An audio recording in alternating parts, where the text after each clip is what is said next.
Welcome, low ego action heroes. This is Debbie Levitt from deltacx.com. We're a full service CX and UX consultancy, and welcome to every Friday's stream practicing critical thinking. Thanks for joining. I'm feeling a little lazy today. I didn't turn on all of my lights, and I am wearing a green hoodie in front of a green screen, which means I am slightly transparent. But then again, if you know me, you know I'm transparent. So where's my rim shot? I need a little boom there. Oh, here it is. Okay. All right, so today is reaction stream, but of course, first we want to thank everybody who is donating to the channel through YouTube. Thank you so much for your donations. Always appreciated, always optional. Delicious chocolate chips will be eaten. So thanks to everybody who has pressed the join button over on YouTube. I don't have this monetized anywhere else, so there you go. And if you want to see archives of these shows, they're all on YouTube. This one will be in the practicing critical thinking stream. So thanks again to our low ego action heroes helping to support the show. Sorry, I'm a little bit sniffly, but it is just starting to turn spring here, so I will have to keep an eye on those allergies. Hope everyone's feeling okay. So we just got a few things for the critical thinking stream today. If you want to send something in, just follow the links to deltacx.com/links, and you'll learn all about the stream there. You'll see our schedule. You'll see how to send things in and get involved and get coaching and send in your portfolio and all the usual things that people ask about. And I've also added a URL to the bottom of the screen. This is my new Transforming Toward Customer Centricity training. It comes as a self-paced video course as well as a live workshop, and prices start at $17 American because I want it to be affordable for everybody. All right, so let's take a look at what people sent in this week. Let's jump on over. Okay, I hope I pressed the right button. I always check. There we go. All right. So this is my private browser, chat room, optional tip jar, me, etc. Okay. So first, someone sent in this post by, again, I apologize if I pronounce anybody's name wrong, Freddie Pascal. And it says, usability is one of the last things that you need to think. Okay, well, obviously right there, I would have to say I really don't agree. So I don't know if that's meant to be clickbait or something else. Hi, Elvina. Hope you're having a good Friday. I'm not too sure where Freddie's going with that because I already disagree with it. And certainly, even if you're setting up some sort of point, you don't have to undo something to make a point. So remember, with critical thinking, we are questioning things and we're asking ourselves, what are better ways to communicate? And remember, you don't have to undo something to do something. So we don't have to tell people you don't have to think about usability to make some other point. You can say usability is really important, but also, so, just a reminder there for people who are writing or working on writing or thinking about writing, you don't have to undo something to make a point. Hey, what's everybody drinking, by the way? As usual, I'm having watered down fruit juice. That's how I roll. Freddie continues, design is not only to make UI for digital products, and research is not only usability. Our impact as a designer is to design better businesses and help in the strategy creation. Okay, so that was a little bit twisty-turny, but we eventually got to a point that I think he's trying to make, which is part of being a designer is about helping businesses and helping with strategy. And yeah, everybody knows I agree with that. And that's certainly a centerpiece of my transforming toward customer centricity stuff. So sure, I get that. He continues to say, we have 4 types of research, divided by strategical and tactical, exploratory and explanatory strategy, and evaluative and causal tactical. Is I-10 here? Can she help me with this? And both must be conducted at the same time, double track. All right, so, whoa. Hey, Kelsey, good to see you. Whoa, we just went way off. If you are going to introduce new concepts to your audience, again, this is Debbie's tips for writing. If you're going to introduce new concepts to your audience, you're going to have to explain those. So, what do you mean by strategical research or strategic? And what do you mean by tactical research? What do you mean by exploratory and explanatory? What's the difference? What do you mean by evaluative and causal? What's the difference? What do you mean they have to be conducted at the same time in a double track method? Do you expect them to be conducted at the same time by the same people, by different people? What does that look like? So I think that, again, to me, this is just a common, I think this is just a common writing mistake where you have an idea that you want to present to your audience and you just kind of throw out a high level thing and you don't realize that a lot of people really don't know what you're talking about.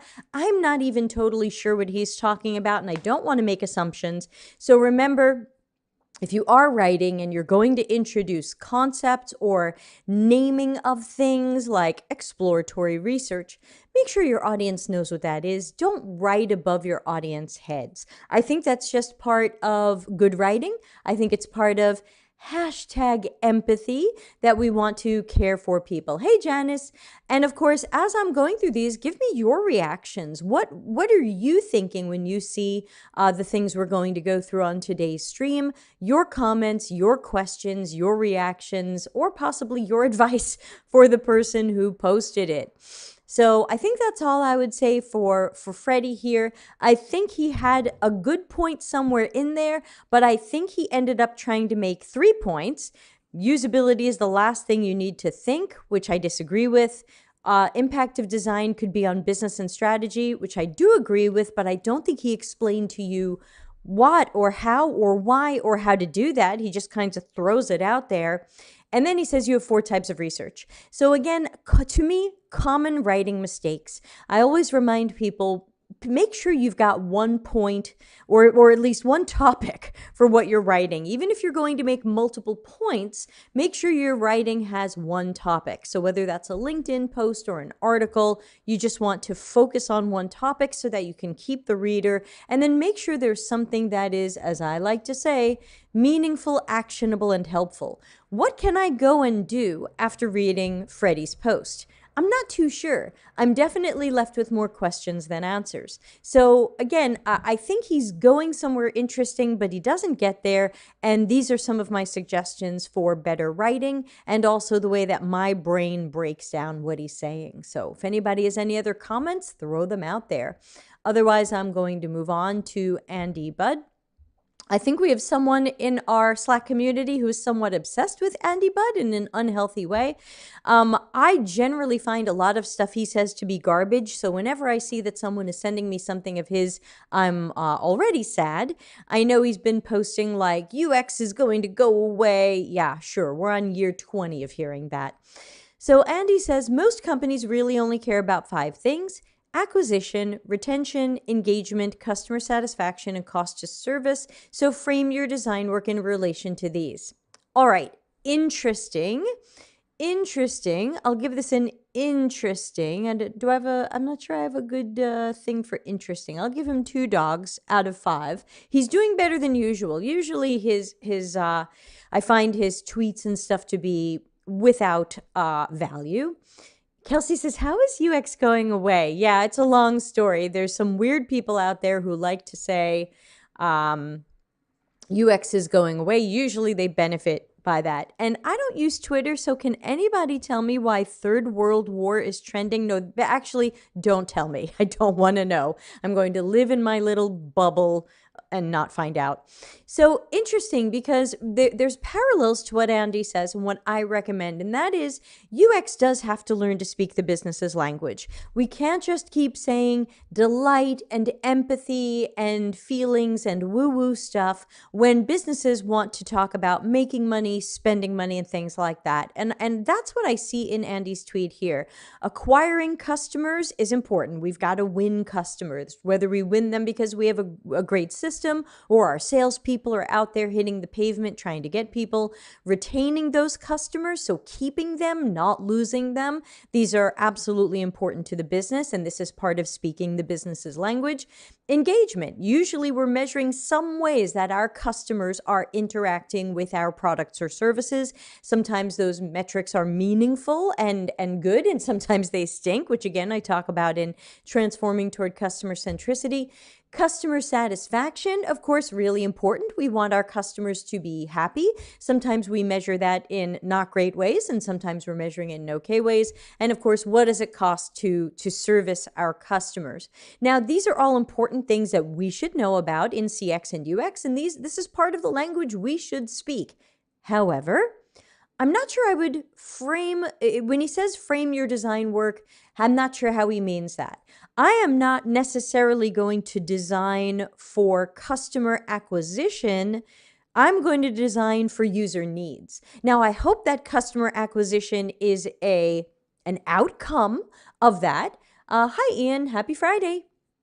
I'm hoping that if I design, if I do research and I understand who target users are and what they really need and what they expect from us, and we design something great for our target users, we should get these. These are the outcomes, the acquisition, the customer retention, the customer using the system, the customer being satisfied, and lowering what it costs us to keep that customer and keep them happy. So I wouldn't say that I design with those things in mind. I think that they're outcomes, so that to me they're kind of lagging indicators.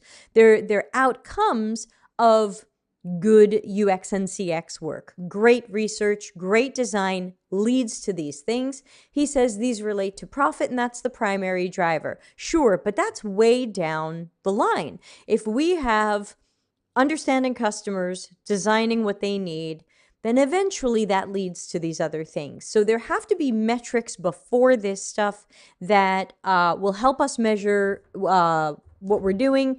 These might be input metrics, which you can Google input metrics. These might be your North Star metric, which everybody from Transforming Toward Customer Centricity Workshop, I think, has fallen in love with. Google North Star metric.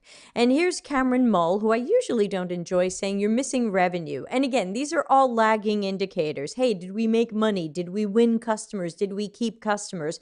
Of course, we all want these things to happen, but we want them to happen ethically.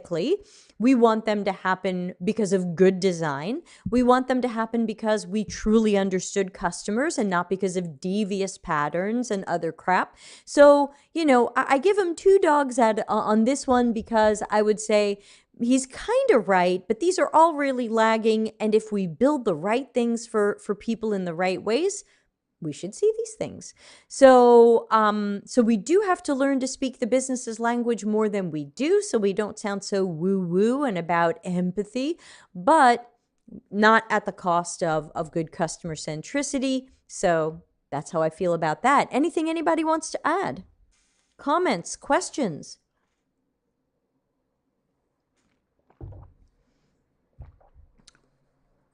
I mean, maybe I've critical thought it all, but if you noticed something that I didn't, and sometimes you all do, and I love when you do, so point out anything you've noticed that I may have missed, or a different perspective that you have.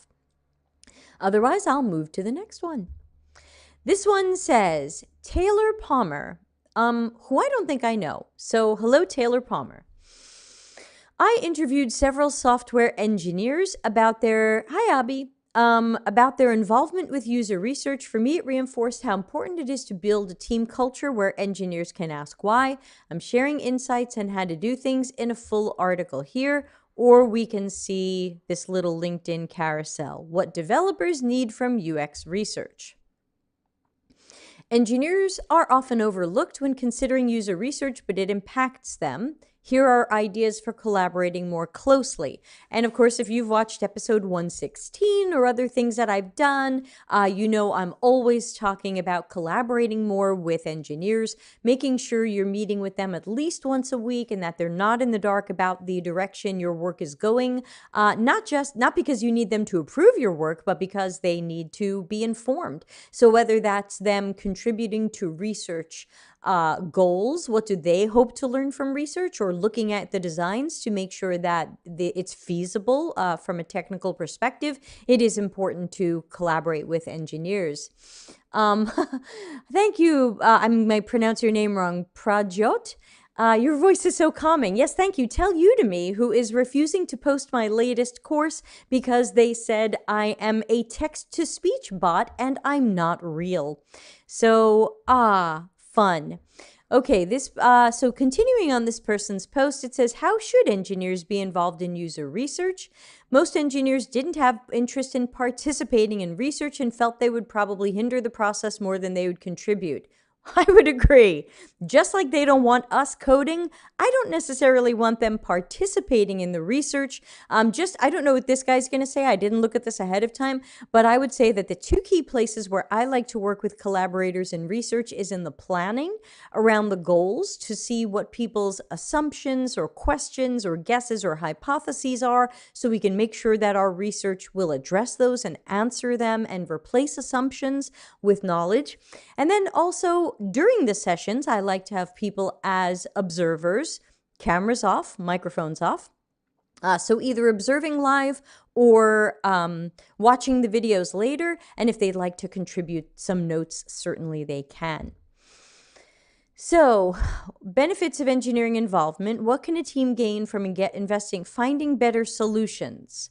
Well, solutions, your research won't necessarily tell you the solution. So when an engineer understands the user, they may be able to find ways to optimize their time and provide an equal or better outcome to achieve the same goal the user is seeking. Okay, so maybe better engineering solutions if they understand users better. Okay, I can agree with that, sure. Creating user advocates. Yes, of course, we know that the more, and this is called research exposure hours. So the more we expose our non-UX, non-CX teammates to research, again, through them watching live or watching videos or video clips, the more that they tend to care about users' experiences. They may or may not feel empathy, but hopefully they will care about users' experiences and they will stop saying things like, well, they'll just figure it out, or they'll just have to contact customer support. Emotional connection, give or take. Some people have emotional responses to watching users in research or testing. Some people don't have an emotional response, and that's okay. I don't need you to have an emotional response. I just need you to understand our target users better. Building a culture of why. We want to make sure that people can ask why and think critically, as we do every Friday, and slow down, ask questions, and get an answer backed by research. Yes, and I would say that on paper, Agile and Lean support this, but in practice, Agile and Lean often think that we just have to go faster and we can't slow down to think critically or ask why. Superior Ironman is here. Hi, Debbie. How do we share content with you? My cohort shared a great slide on the ugly truth about Net Promoter Score surveys. Yeah. So if you want to send something in for next Friday's stream, you certainly can. It's deltacx.com/links. And if you scroll down that page, you'll see how do you send in something for critical thinking. I won't be able to add it today, but I will certainly add it next Friday. So Tony, good to see you. And thanks for that. And of course, everybody, please subscribe. And if you have fun with me on Fridays, as I have fun with you, then I will ask, please tell 3 friends about this channel and how they can send things in for me to apply some critical thinking to as well. No problem. It's always up in the top corner, deltacx.com/links. It answers every question people could have about the stream. Let's see what else we're talking about. For this person's post about research and engineering collaborating. Making research accessible to engineers, of course, yes. And go see my blog. Yeah, I can't really disagree with this. I think this person's post is just fine. Janice says, have you ever worked with engineers who implemented something wrong because they didn't understand the user's needs and behaviors you uncovered in research? How did you address or avoid those? Super question. I have found engineers that have implemented things wrong or different than my designs because they thought they had a better idea. Now, whether or not that was because they didn't understand the user's needs or they didn't care about them, or they just thought their idea was better than mine, or whatever. The question still stands, what do you do about that?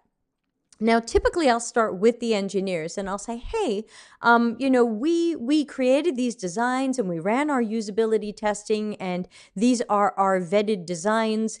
Can I ask why you built something different? And normally they will proudly tell me they had a better idea than my idea, and so they built that.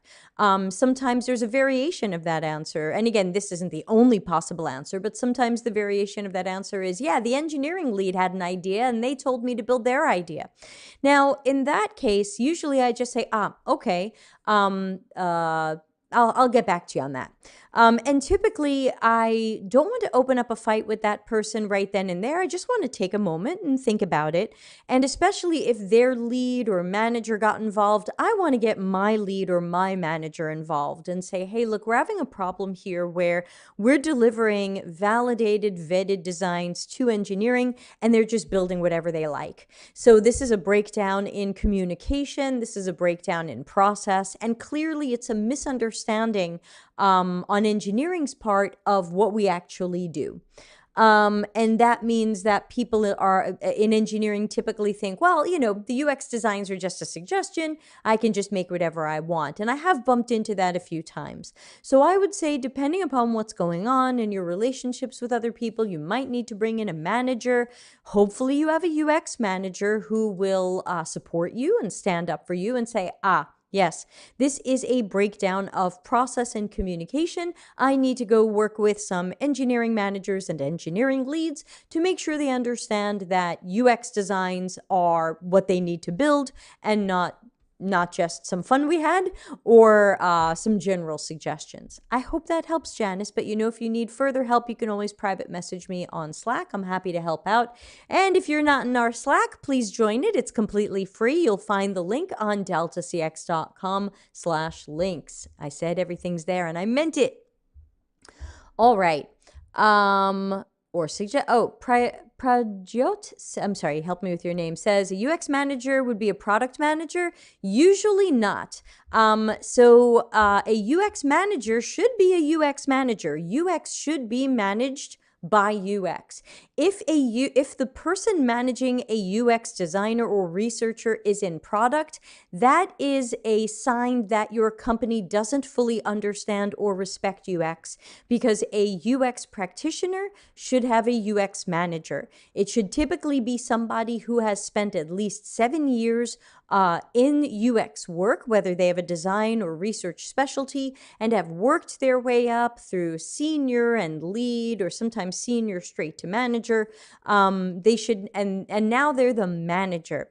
If your company has UX answering straight to a product manager or a manager of product managers, then you're stuck. That's your manager, and that's the person you have to go to, and hopefully they understand UX and respect UX and care about it.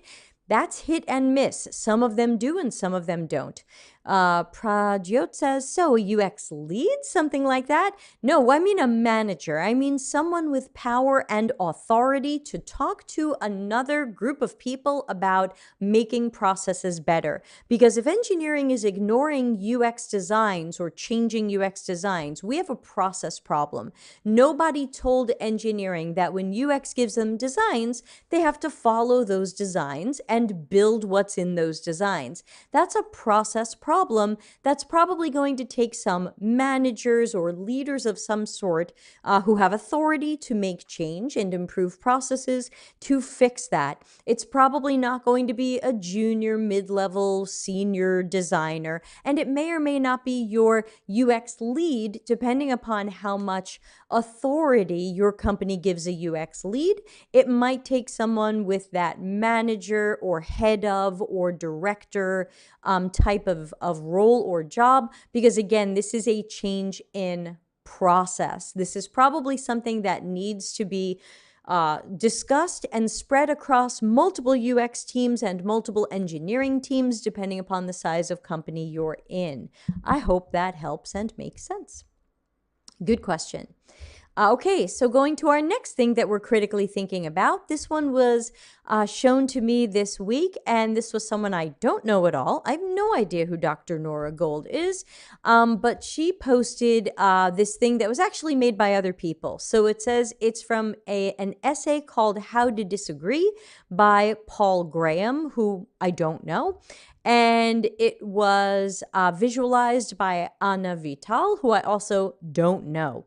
But I thought it was awesome. Let's see if I can zoom in on it a little bit more closely.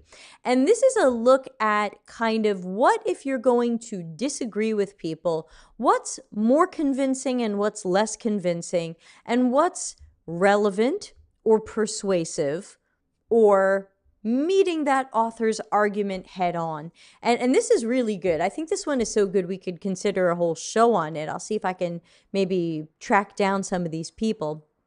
But for example, a lot of times I'll mention that I will disagree with or debate people in LinkedIn comments until it hits name calling or ad hominem. And basically that is just where it's personal attacks. Sometimes I'll be talking about a point and I'll disagree with someone and they'll say, well, what do you know? You have a degree in music. Okay, that got personal fast. We are no longer arguing the point. We're now arguing my education. Or someone will say, you're just a toxic person. Okay, that's just name calling. We're no longer arguing the point. We're arguing whether or not I'm toxic. Yeah, name calling, totally. Sometimes I'm disagreeing with someone and these are the and then you've got responding to tone, which you'll see a lot, especially when someone is disagreeing with a woman. Very often they'll say, oh, well, you're just being emotional. Or what I get a lot is if I write back a very factual, intellectual response to somebody's point, very often I get, oh, I must have upset you.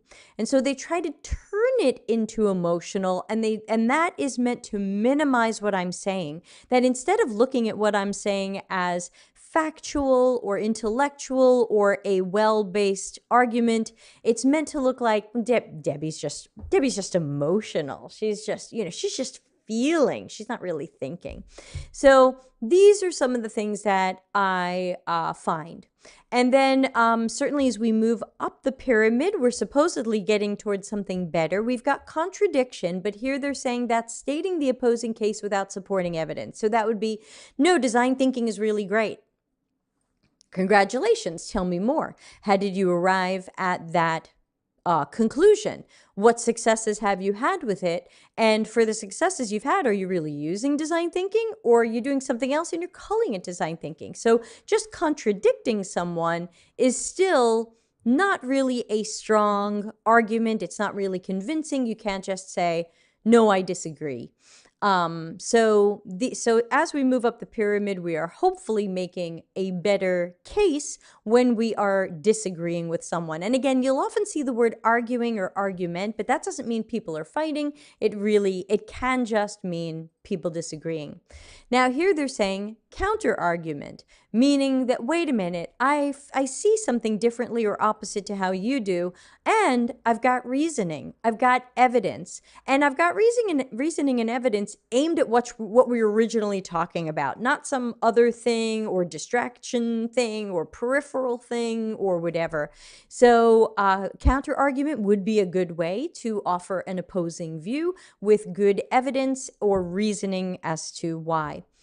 Refutation would be finding a mistake and supporting it by quoting the author. That one I don't usually think of, and it sounds like that maybe you're quoting evidence to help support your argument. That may or may not win points with me, because sometimes you're quoting an author who I've no respect for, who I think writes absolute garbage. So, be careful of who your author is. But ultimately, the best way to be convincing and stay on topic and be good at the discussion or debate or whatever it is to just continue debating the original point.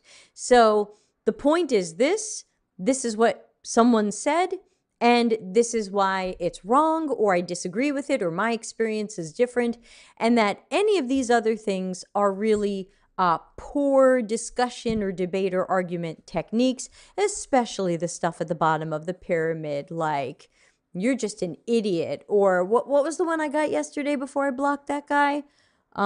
He just got all sarcastic with me, and he's like, "Oh, thank you so much for really adding so much to the discussion." It's like, I don't need this crap. Anybody who's bottom of this pyramid, I don't even want to deal with. I'm at the point where I'm just blocking. I do not want to suffer fools at all. So I really liked this, and I thought it was something to think about, though hypothetically, the people who should think about it are probably not watching this show, because if you're here, you care about critical thinking, you care about being intelligent, you care about not calling people names and resorting to those types of low techniques.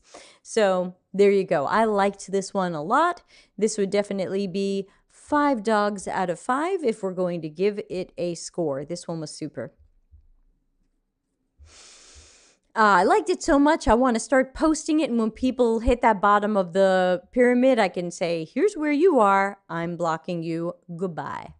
And then our last thing for today was familiar to some of you and unfamiliar to some of you. So this is a blog post written a few months ago in French. I don't speak French. Everybody knows that by now. By our friend Jeffrey, also known as the special friend of Stephanie Walter. Sorry, good night. And Jeffrey was on our show last year, and they actually have a post here with the video. It's a long blog post. I did not read it, but I know here we go. So, I know from this show where we talked about, is Google's Coursera UX certificate good or bad? We mostly landed on bad. We saw very few positives in it, and the positives were not that positive. Like, a positive is it's inexpensive. Okay, it's inexpensive, but it's also kind of garbage. So we landed there, and it looks like Jeffrey wrote a follow-up blog post to this. And this got sent to me because of a comment that the blog post received down here in comments land. So here is Mark M., who luckily writes in English. And we're going to think critically about how Mark M. battles Jeffrey on these things, or King Joffrey, as I like to call him. So let's take a look, and feel free to use our new friend, the argument pyramid, and you tell me where each of these points lives on the argument pyramid. I'm gonna have to make a copy of that and roll it out like I do some of my other graphics. You didn't finish the course, so your opinions are not valid. What do y'all think of that? Good argument technique? Bad argument technique? Agree with Mark? Disagree with Mark? What do you think?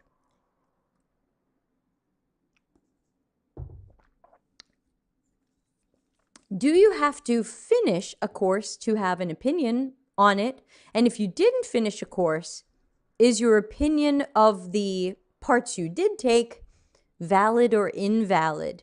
Time for audience participation in critical thinking. What do you think?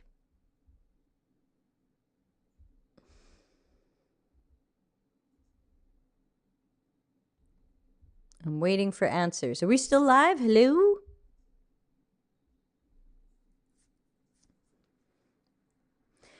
Oh, Tony, I got your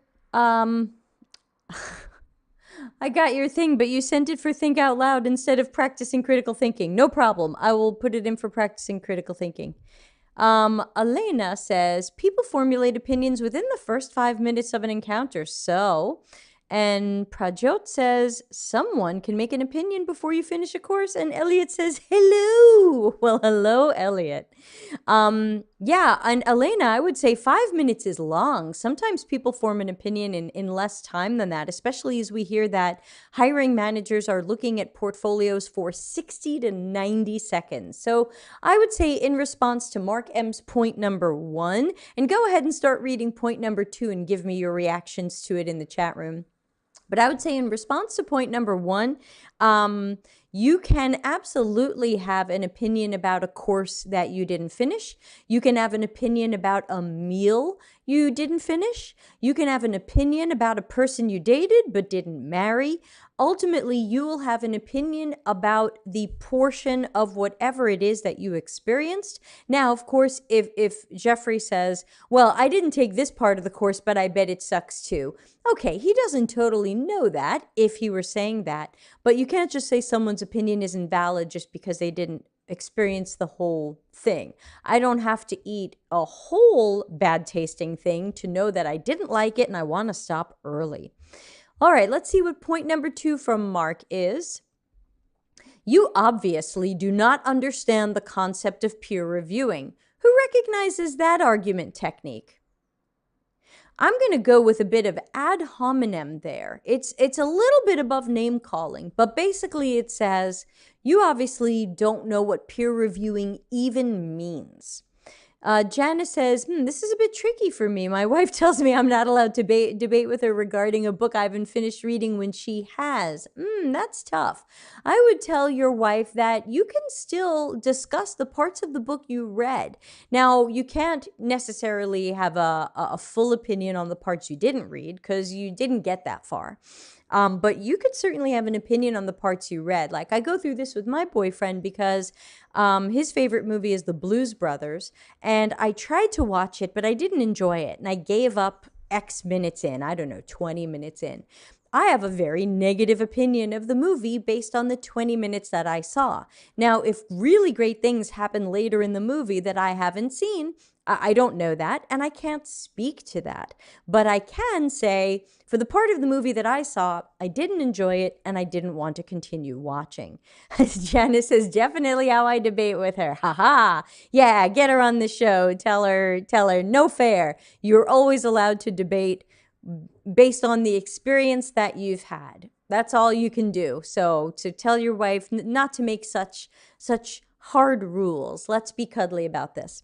Okay, so point number 2 with Mark, he says, you obviously do not understand the concept of peer reviewing. I did my PhD, and articles for publications are peer reviewed by other PhD candidates. I did a medical degree with peer reviewing by other medical students. So based on your daft logic, both my PhD and medical degree are not valid.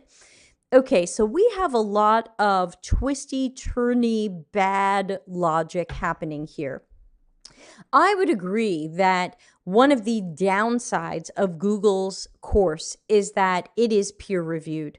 But remember, your peers are other people who know little or nothing about UX. So you're having work reviewed by people who possibly and usually know nothing. This is a case where your peers are your equals. They're your peers, but they're people who possibly don't know anything. So a peer review in the Google Coursera course is not going to be equivalent to a bunch of PhD candidates who hypothetically are well-educated, well-experienced, know a lot about the topic, peer reviewing something. So I think this is a case where you can't compare apples to oranges. Sure, they're both called peer reviewing, but the way that these play out in reality are quite different. It would be very different to have a bunch of PhD candidates reviewing something or medical students reviewing something versus a bunch of people learning about UX for the first time, trying to check each other's work when they've hypothetically never done any UX work professionally. They're still learning it and guessing at it. So I would say not everything that is peer-reviewed is a good thing. So actually, I think Mark has the daft logic here in that he is suggesting that anything that is peer-reviewed must automatically be good or must automatically be peer-reviewed well. And just because peer reviewing can work in higher education doesn't mean peer reviewing is right for absolutely low beginner newbie courses. So, and again, notice that we don't want to fall into the trap of argument responding to tone, but I definitely do take a look at tone because I think tone plays a lot of the role in how well a discussion or argument goes. So, there's a lot of things that Mark could say that would end up making this conversation more neutral versus being more ad hominem. Janice says, and learning how to give good constructive feedback is a skill not everyone has developed. I'd argue it's not very common. That's true too. Peer reviewing assumes how to review something, how to find the things that are wrong with it, and how to communicate that effectively to the other person. Jamila says, not even in science. Most of the time, colleagues do each other favors. So guess what? Not all scientific papers are correct. Certainly true. We have lots of sad examples from history of scientific papers that were garbage, scientific studies that were flawed or paid off or whatever. So even peer reviewing in higher education is, let's just say, imperfect. Lior says daft logic equals name calling. Yeah, good point there. And again, Mark's tone also falls into that name calling and ad hominem bucket because you obviously do not understand the concept of peer reviewing is very different than saying, I tend to prefer peer reviewing and I support it because when I did my PhD and my medical whatever, I found that it worked really well. I think there's a big difference between saying, I prefer it and I think it can work versus you don't understand the concept. That's just, to me, in that ad hominem or name calling kind of bucket. Number 3, you are obviously a novice in the industry and an imposter. Now, I'm sure somewhere in here, Jeff might have called himself an imposter or joked that he's an imposter. I don't think of him as an imposter, so I assume he's either being self-deprecating or joking or whatever. But obviously, this person is jumping right on that name-calling thing. You're a novice. You're an imposter. And I notice that these things are normally done to try to wear down a person's argument. Even if Jeffrey's making fantastic points, if we can hurt his credibility by saying, but he's a novice, but he's this, that's just an attempt to cut down on someone's credibility. Yeah, name calling again, says Prajot. Yeah. So again, Mark is at the bottom of the pyramid quite a lot. He's not really doing a good job saying no. The Google UX course is a great course because counter-argument, refutation, refuting the central point. He is all down here in ad hominem and name calling. His 4th one, now this is where it gets bizarre. You have caused at least one of my students to lose a job opportunity because the interviewer relied on your worthless review to downplay his UX knowledge, although my student had a computer science degree. Okay, so there's a lot going on here. So if we believe Mark, and let's pretend we believe Mark, though I do find him a little hard to believe, but let's pretend we believe him. If we believe Mark, then someone Mark knows was not hired into a UX job, even though they have a non-UX degree, which again doesn't really help them. A computer science degree might not help you get a UX job, because the interviewer relied on Jeffrey's review to downplay the UX knowledge. So this actually implies, if this is going to be true, Aitan says, I want to meet Mark in person. Yeah, Aitan, please don't. Excuse me a moment. So for this to be true, the way Mark is relating it, the student would had to have had a job interview.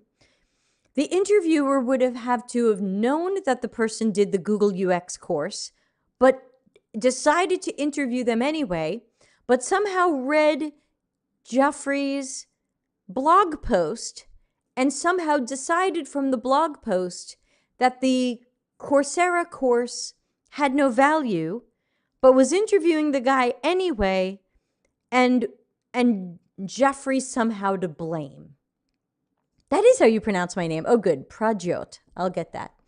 Prajoet. No, that's different. Prajoet.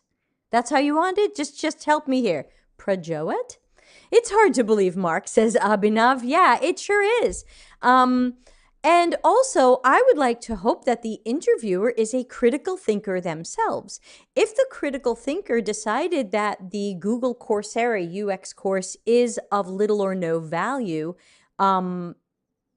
okay.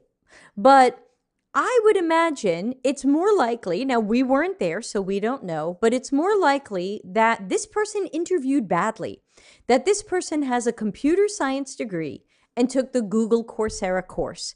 And many of us agree that the Google Coursera course generally does not teach you the right things the right ways. And that having a little bit of knowledge about UX isn't enough in a job where the knowledge is nice to have, but we have to see how you apply it. We have to see how you do the work. So I would imagine that the person interviewed badly. I would imagine it's possible that the interviewer said that they didn't have a high opinion of the Google Coursera course, but maybe interviewed this person to give them the benefit of the doubt and see what they were capable of. But you pronounced it right first. Okay, I'm going with Prajoet.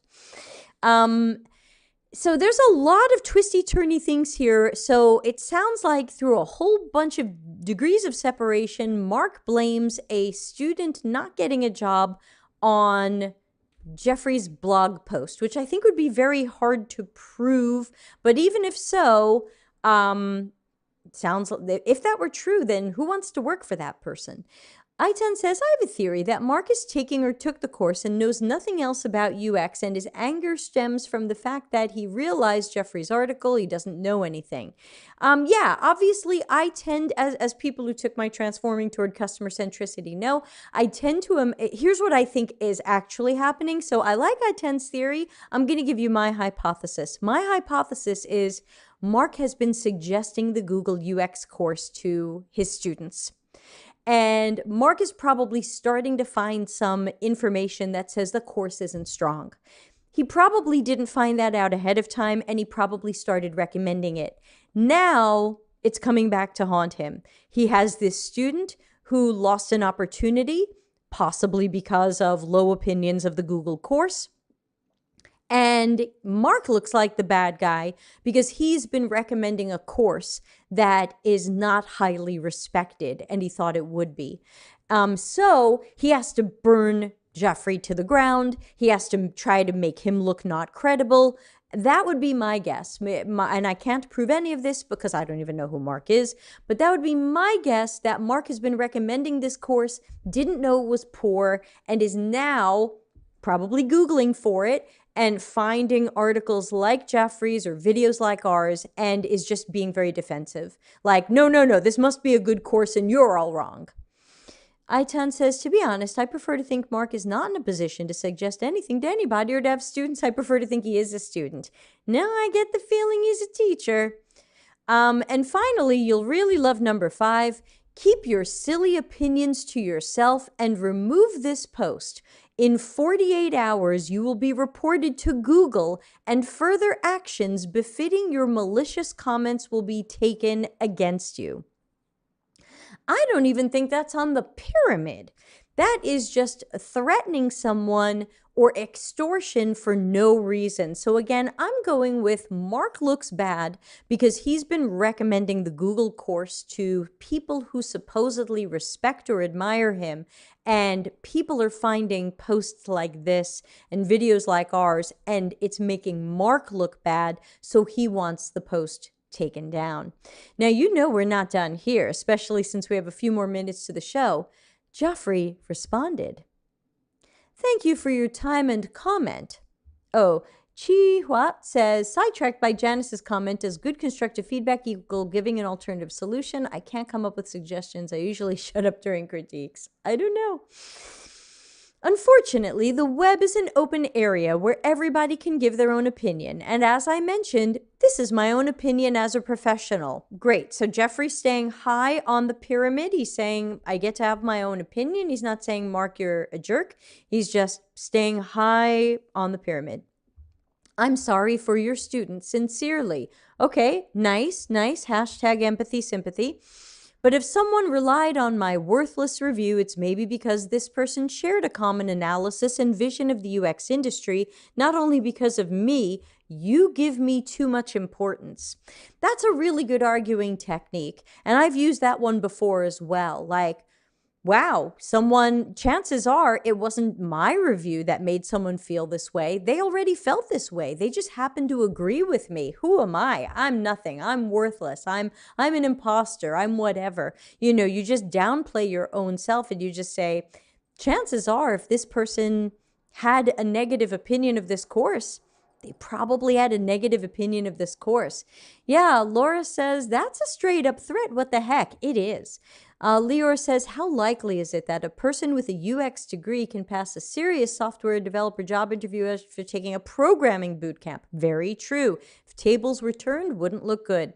Continuing Jeffrey's response, or maybe your student didn't have a clear understanding of the industry to defend themselves. This would confirm that this certificate doesn't give a sufficient foundation. Jeffrey's at the absolute top of the pyramid. He is continuing to argue the original point, which is that the Google Coursera course is poor. He's not going down to Mark's level and fighting in the personal name calling and threats domain. He's saying, if this student really learned UX well and ended up in a job interview where somebody disrespected the certificate or the course or whatever, why wasn't your student able to defend themselves? Maybe they didn't have enough knowledge about UX or the industry to be able to defend themselves. And then that speaks even further to the course. So I think he's doing a great job replying and staying towards the top of that pyramid. He says, finally, maybe it's better for your student to not work with someone who would trust an imposter with a worthless opinion, which is what I was just saying. Like, really, if somebody is basing everything they're thinking on what Jeffrey said, that could be weird. Maybe we don't want to work for that person.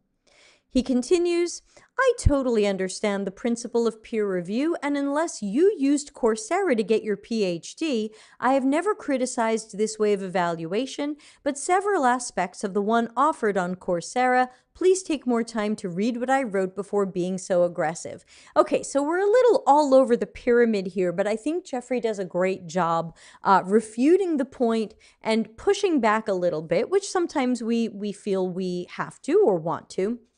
So he says, no, I do understand peer review, but let's note that you didn't use Coursera to get your PhD. I thought this was a really fantastic point. And it's not name calling and it's not ad hominem, because he's not saying, oh, well, you're so lame, you probably used Coursera to get your PhD. He's saying, no, remember, the PhD and the academic rigor you went through doesn't compare to Coursera. You didn't use Coursera for your PhD, and I'm not criticizing peer review in general. I'm criticizing the way peer review works on Coursera. So Jeffrey is clarifying what his point was, because Mark ran in some other direction with it. And yes, you should make sure you're understanding what I'm reading before you just come at me aggressively, which again, he takes a chance telling an aggressive person that he's aggressive. But of course, if Mark's aggressive, it's not Jeffrey's fault. He didn't antagonize him or anything like that. And so I support this. Finally, on the biased aspect of not finishing the course, well, I perfectly know the end of this course because it's only hours of discovering tools I already know. Now take the time to check your own biases and reflect on your behavior. So this was great. So he's pointing out that the parts of the course he didn't take were just the tools he already knew. So if the course goes into let's learn Figma or let's learn whatever, he already knows that. He doesn't have to take that part of the course, so not finishing the course doesn't necessarily affect his overall opinion of it. And check your own biases and reflect on your behavior. I think that can be I think that there's nothing wrong with saying that, but I don't think Mark is the type of person who will.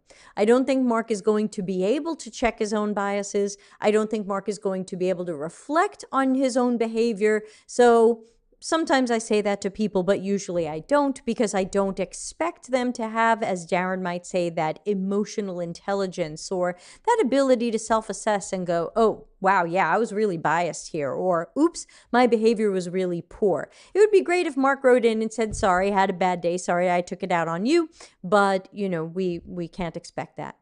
And of course, Mark didn't respond, by the way, but Jeff says, P.S., I don't care about Google. I write for people. PPS, remember your student is your student, but I never mentioned their failure could be yours because I don't know you and you don't know me. So here's where we get a little bit of a zinger here from Jeffrey, and I'm not totally against it, considering the all-out war that this Mark character launches against him. But basically, hey, if you have a student and your student is doing bad in job interviews, could it be you? It reminds me of a moment I had during my divorce. Let's talk about that for a moment while we're on bad arguing tactics. Let's flip back to a giant picture of me. So I'll tell a little story. So many years ago, I was divorcing a truly unwell, wacky person. And critical thinking, shots fired, says Solomon. Yep. And this extremely wacky, unwell person, I was in a meeting with him and his lawyer, with me and my lawyer, trying to find a way to amicably work out this divorce, which was not amicable at all. Casey says, yes, so glad I could catch your live. It's been a while. Thanks, Casey, fellow MBA. And so here we are in the meeting with the him and his lawyer and me and my lawyer. And my soon-to-be ex-husband starts saying some of the wackiest things one could imagine. He starts saying things like, everything Debbie is, she is because of me. Anything Debbie has or is or does is because of me. I mean, like really unwell, untrue stuff. But the wacky thing was right before that, he was bitching me out and saying what a terrible person I was. And I was this and I was that, and all kinds of name calling and all this stuff. And then somehow ended up on, but everything I am and everything I have, I owe to him. So my lawyer says to him, if everything Debbie is because of you, and she's a terrible person, did you make her a terrible person? And you could actually see him wondering if that was true. And I was like, oh, God.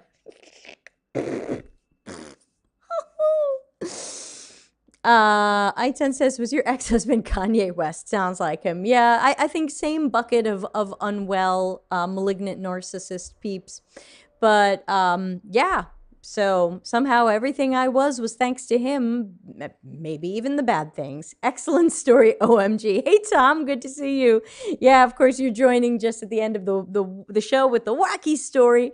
But yeah, so sometimes people's arguments are really bad, and someone who's good at arguments, hopefully a good attorney, can point those things out. But now that we have our new pyramid, you know I'm going to put on my weekend to-do list, make a graphic of the new pyramid, and we are going to roll that one out in a lot of our streams, I bet. And we're going to analyze people's approaches to arguments and discussions and disagreements, and we are going to see where they live on that pyramid.